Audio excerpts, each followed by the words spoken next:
It started with a chat message, one so ordinary you'd never guess it would shake the foundations of national security.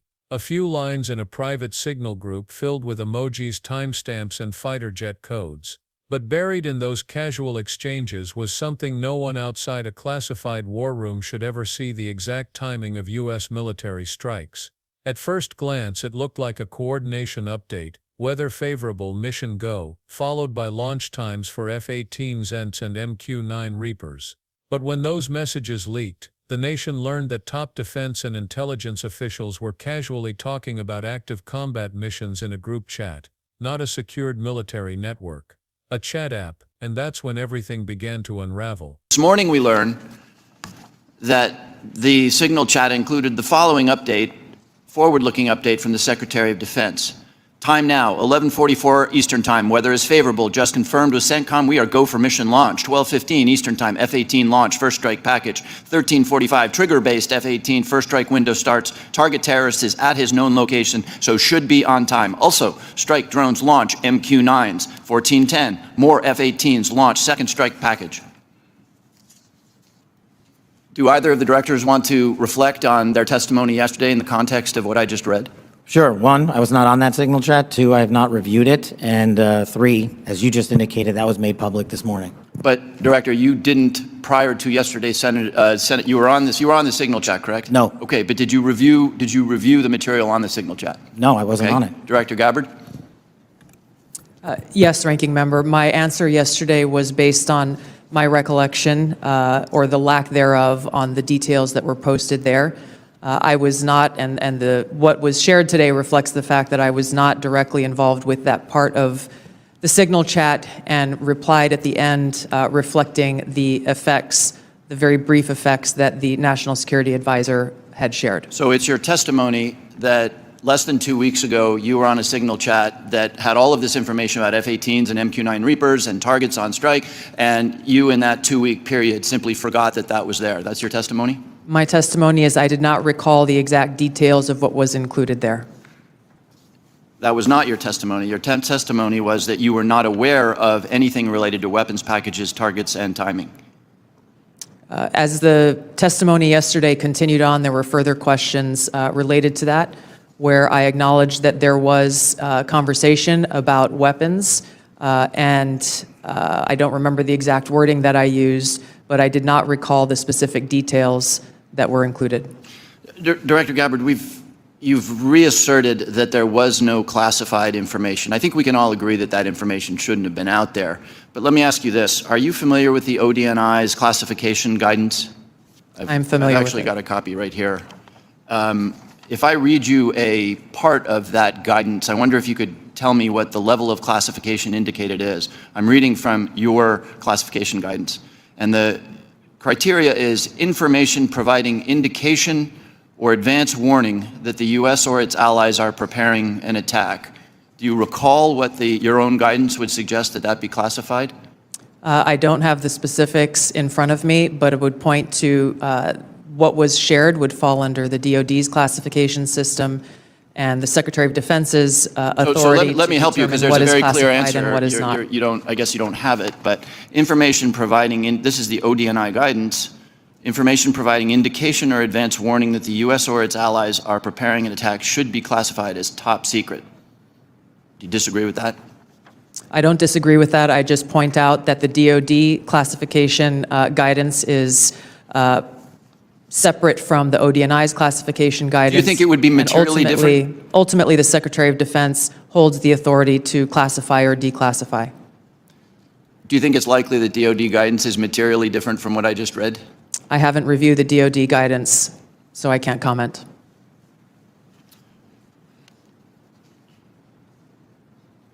Director Gabbard,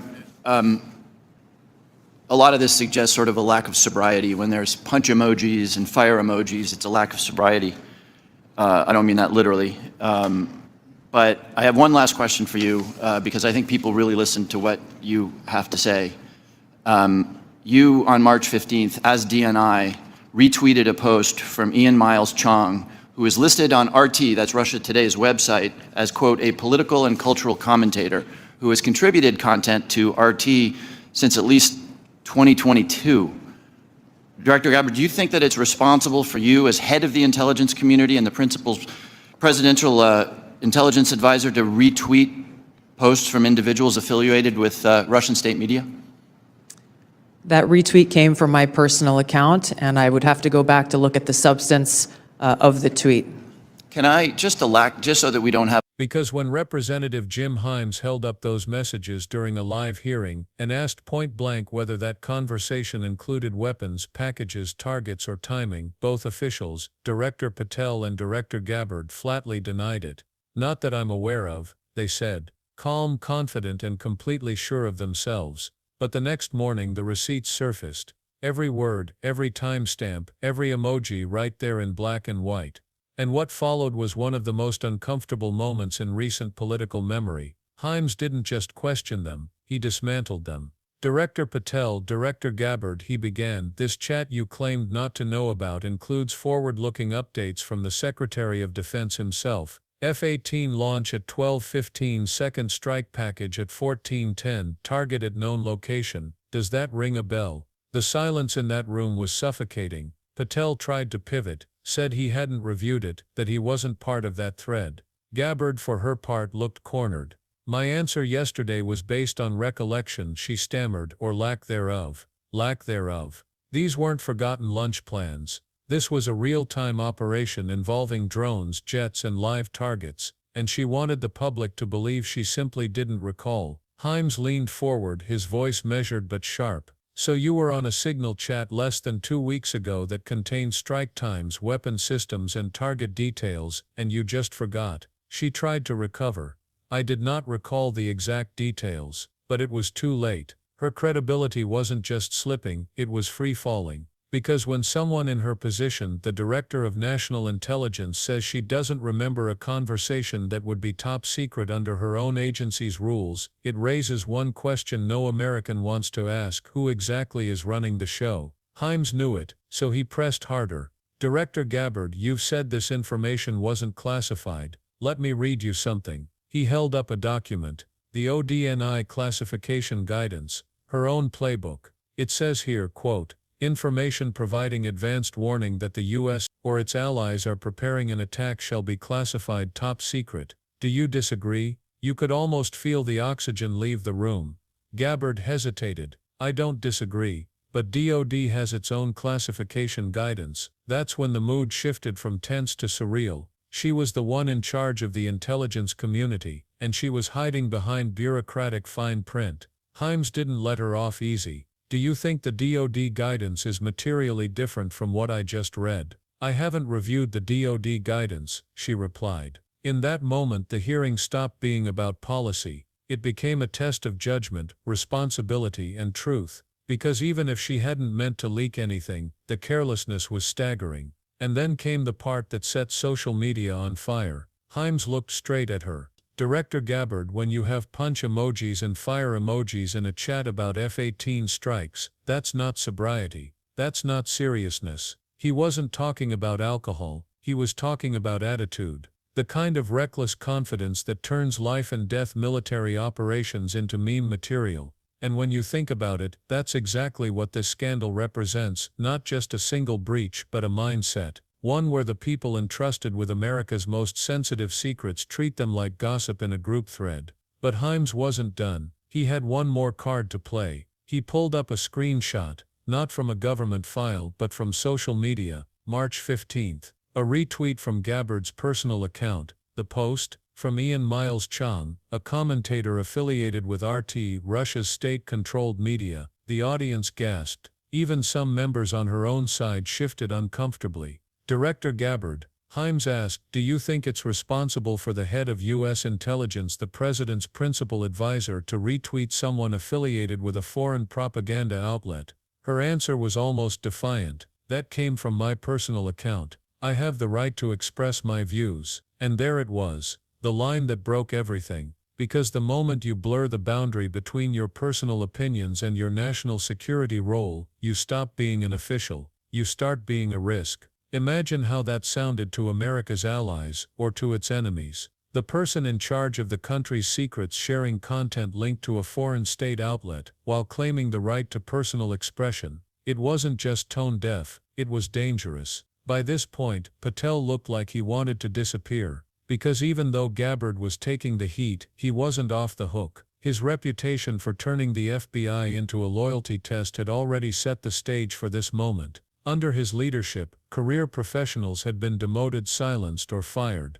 especially those who didn't align politically. Now both he and Gabbard were being painted as symptoms of something bigger, an administration that values allegiance over accountability, optics over order. And when Himes tied it all together, the picture was devastating. An FBI director who played politics, a DNI who blurred truth and responsibility, a defense secretary dropping strike updates into a group chat like a weather report, all of it leading to one inescapable conclusion, that the people entrusted with national defense were treating classified intelligence like background noise. This wasn't just about one leak, it was about a government that had forgotten how to keep secrets sacred, and the public saw it. The clip of that exchange spread across every platform within hours. Comment sections exploded, memes popped up, hashtags trended. But beneath the spectacle was something much heavier, a growing realization that the guardrails of governance might be coming loose. Because when top officials can't even agree on what counts as top secret, when they defend themselves with shrugs and I don't recalls, what happens the next time something truly dangerous leaks?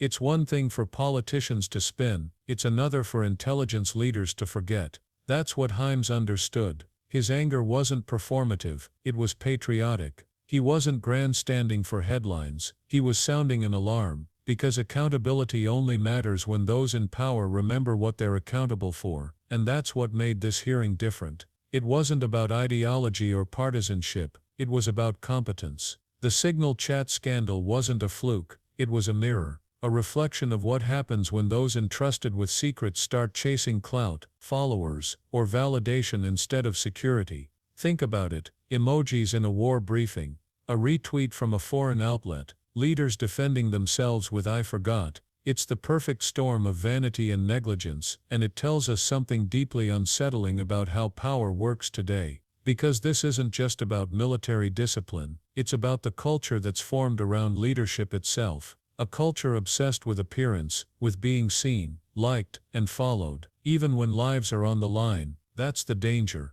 Not the leak itself, but what the leak reveals, that those at the top might be more focused on optics than outcomes. And when that mindset spreads through an administration, it doesn't just erode trust, it endangers the entire system built to protect the country. By the time the hearing ended, Gabbard and Patel had both technically survived the questioning, but the damage was done. The words "I don't recall" had already become the soundbite that defined the day. Himes's closing words were the kind that linger long after the cameras cut. Democracy doesn't fall because of enemies abroad, he said. It falls when leaders at home start treating the rules as optional. And that's what this moment was, a warning shot. Because accountability isn't just about punishment, it's about prevention. About reminding the people in charge that their choices, their words, and yes, even their group chats have consequences. In the hours after that hearing, one question kept echoing online: if this is how our top officials handle classified missions, what else are they careless about? It's a question that doesn't just haunt intelligence briefings, it haunts every citizen who still believes in the idea of responsible leadership. Because once the lines blur between official duty and personal impulse, once leaders start thinking emojis are harmless in war chats, once retweets from foreign sources are waved away as personal expression, the integrity of government itself starts to crack. And make no mistake, when that integrity breaks, it doesn't happen all at once. It crumbles piece by piece, decision by decision, chat by chat. That's why this story matters. Not because of who embarrassed whom on camera, but because it exposes a deeper truth, that democracy's biggest threat isn't always external. Sometimes it's the arrogance of those sworn to protect it. So what happens now? Maybe more hearings. Maybe another round of statements, apologies and clarifications. But the real question isn't whether Patel or Gabbard keep their jobs, it's whether anyone in Washington still takes those jobs seriously, because at the end of the day, national security isn't about secrets, it's about stewardship. The trust that when you hand power to someone, they'll treat it like something sacred, not like a group chat joke. And if that trust is gone, the rest doesn't matter. So next time you see another viral clip from a congressional hearing, don't scroll past it, watch closely, because behind every soundbite, every denial, every time, I don't recall, is a bigger story, one about power, accountability, and the fragile line between leadership and negligence. If you care about that line, if you want to keep seeing the truth behind these hearings, not just the headlines, then make sure you hit that subscribe button, tap like, and stay tuned. Because we don't just replay the hearings, we reveal why they matter,